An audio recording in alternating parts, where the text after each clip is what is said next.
your reps suck, but you can fix them. So you guys who follow me on IG know that I share my training all the time. And for a while there, I was doing a GPP block where I was doing sets of 10 front squats all the time. And one of the things that I repeatedly received was messages telling me how, like, wow, dude, your form is amazing. Like, how do you make every single rep look the same? Like, your first rep and your 10th rep look identical. And this is not because there's anything magical or special about me. One, let's just be real clear with ourselves here. Anyone can have good form when the weight is light. So when you're doing 10 sets of 10 in a GPP block, you're using what, 50 to 60% of your 1 rep max. Like, this is not something where form breaks down. However, okay, for some people it does. And I'm going to move forward to the fact that even in the front squat, you'll see form break down much quicker than the back squat. Even on like a set of 5, like, the 5th rep, people start to round and they start to lose their position. What I find interesting is if you watch the Chinese weightlifters, if they rarely ever fail a rep, but if they do, they fail in perfect position. They're in the correct position. They just simply can't generate any more force, and so they just get stuck. That's exactly how you should fail. You should fail in perfect position. You should not be out of position when you fail. Okay. So how do we develop this? And this is something that I, kind of just... I borrow things from people all the time. So Luke Richardson has this amazing coach, Shane German. I don't know if I pronounced his name correctly, but whatever. You guys can find him. Luke Richardson is a strong man. Anyways, I was listening to Shane talk about the programming, how they were doing these like a single every 90 seconds to make sure his form was good. And Shane made this comment about how what you often see in people is that their first rep looks like shit, and then the second rep and third rep actually look better. But what should actually be happening is your first rep looks perfect, and second rep and third rep start to break down, right? That's what should be happening. Your first rep should be correct. So I thought about this for a bit, and I thought to myself, well, I want all my reps to be correct.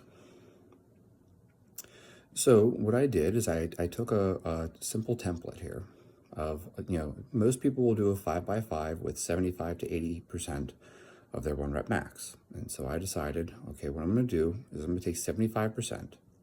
And instead of doing 5x5 with 75%, I'm going to do 25 singles. So this is just an EMOM workout. It takes 25 minutes. A single on the minute, every minute for 25 reps. And I filmed them. And I looked at that very carefully to see at what point does my form start breaking down. Okay. And typically my form would start to deteriorate a little bit, somewhere between like 10 and 12 reps. So instead of doing EMOM now, I backed it off and I said, okay, on the minute singles for the first 10 reps, and then from 10 to 25, right? So from that point on, I'm going to do every 90 seconds.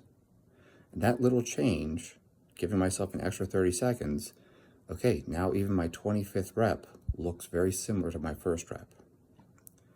Okay, so I did that for a while, and then I shortened it again and went back to the every minute on the minute. They looked good again. Okay.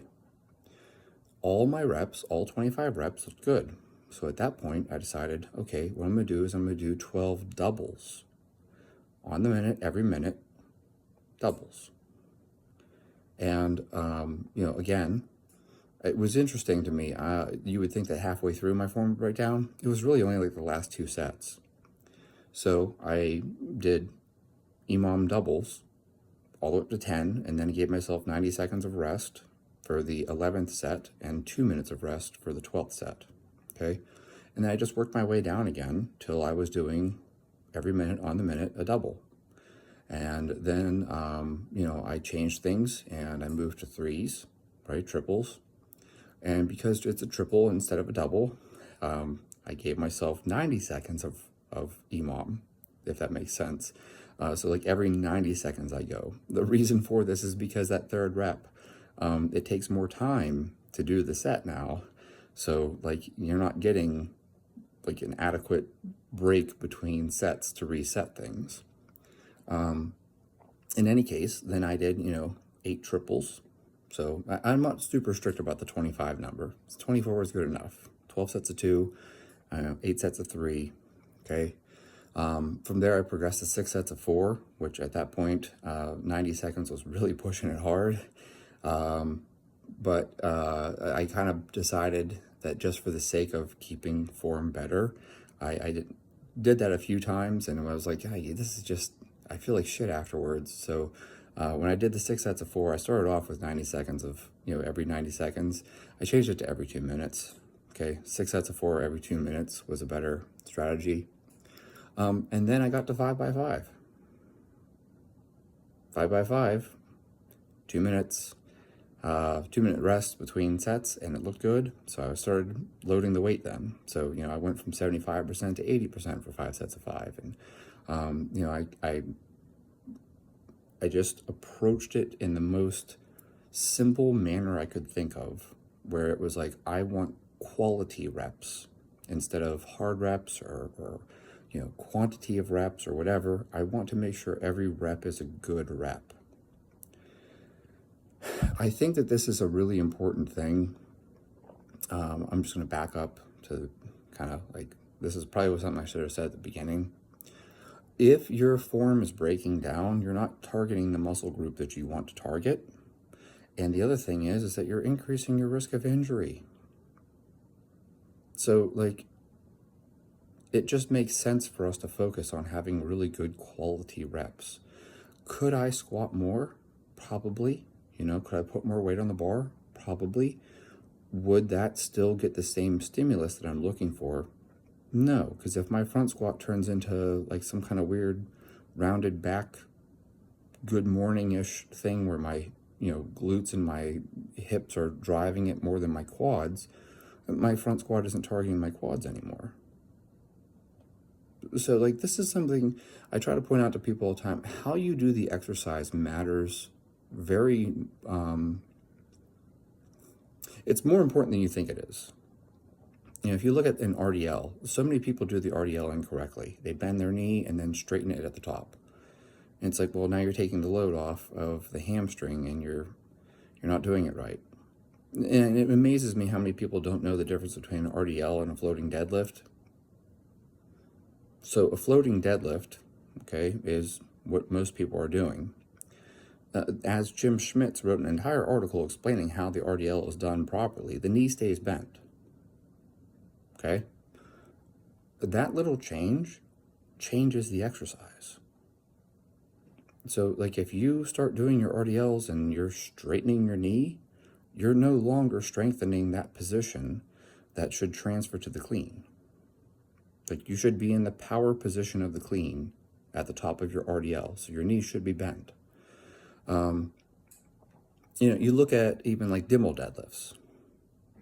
People go too heavy. People go too heavy on their Dimmel deadlift, and then they're missing the entire point of the movement. It should be explosive. It should be fast. You should hear the plates rattle. So like, how you execute a movement really does matter, because like, once you start making compensations, like look at a deadlift. There's a big difference between like letting your back round and then pulling with your spinal erectors versus having your back in a proper position and getting all that glute drive. Like, these things matter. Now, don't get me wrong. If you're competing, do whatever you have to do to lift the most weight. But most of us are training for the majority of our lifting, even if you do compete. So you want to make sure that you're doing the exercises properly. And so if you find that your form breaks down when you're doing higher reps, what you want to do is break it up into more sets and fewer reps. So instead of, 5 sets of 5, right, we're going to start off with, 12 sets of 2 or 8 sets of 3 or something like that. If you're doing 5 sets of 3 and your form is breaking down, 7 sets of 2.